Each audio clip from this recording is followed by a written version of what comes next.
चलिए अब सीधे आपको केरल लिए चलते हैं, जहां गृह मंत्री अमित शाह केरल में मौजूद हैं और इस समय वो रोड शो कर रहे हैं। सीधी तस्वीरें आपको हम दिखाएंगे। कल भी केरल के कोझिकोड में मौजूद थे और इस वक्त भी केरल में ही गृह मंत्री अमित शाह की मौजूदगी है। ये तस्वीरें आप देख सकते हैं। केरल में इस समय रोड शो करते हुए गृह मंत्री अमित शाह आपको दिखाई दे रहे हैं और कल भी कोझिकोड में अमित शाह का रोड शो था।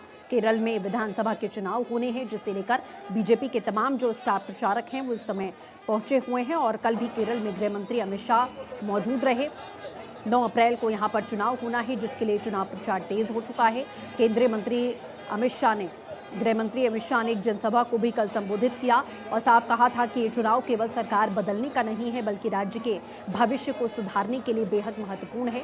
शाह ने मौजूदा मुख्यमंत्री पिनरई विजयन और कांग्रेस नेता राहुल गांधी पर भी जमकर यहां कटाक्ष किए थे। तो केरल के आगामी विधानसभा चुनाव में ये अल्लापुझा में मौजूद हैं इस समय केंद्रीय गृह मंत्री अमित शाह। तस्वीरें आप देख रहे हैं और इसी कड़ी में विधानसभा चुनाव के लिए आप देखिए प्रचार प्रसार यहां तेज कर दिए गए हैं। बरसात भी वहां हो रही है, लेकिन लोगों का उत्साह कम होता हुआ नहीं दिख रहा है। लोग अपने उत्साह के साथ यहां सड़कों पर उतरे हैं गृह मंत्री की एक झलक पाने के लिए। और इसी कड़ी में केंद्रीय गृह मंत्री अमित शाह केरल के दौरे पर हैं। कल भी उन्होंने कई जनसभाओं को संबोधित किया और विधानसभा चुनाव केवल सरकार बदलने का नहीं है, बल्कि राज्य के भविष्य को सुधारने का ही। ये तमाम बड़ी बातें उनकी ओर से कही गई।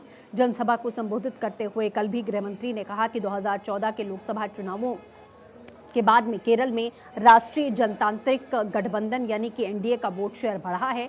अब राज्य में भारतीय जनता पार्टी के नेतृत्व वाले गठबंधन की सरकार बनाने का समय आ चुका है, ये साफ उनकी ओर से कहा गया। साथ ही शाह ने ईस्टर के अवसर पर ईसाई समुदाय को शुभकामनाएं दी थी। उन्होंने ईसाई समुदाय से समर्थन की अपील की ताकि केरल में सरकार बनाई जा सके। केंद्रीय गृह मंत्री की तरफ से साफ कहा गया कि भाजपा की नीति बहुत स्पष्ट है, सभी के लिए न्याय, किसी का तुष्टीकरण नहीं। हम इसी के तहत देश भर में काम कर रहे हैं। उन्होंने ये भी कहा कि जब केरल का एक संगठन पीएफआई या देश विरोधी गतिविधियां यहां करता था, भाजपा सरकार ने एक ही दिन में देश भर में उन सभी कैडर को जेल की सलाखों के पीछे डालने का काम किया है।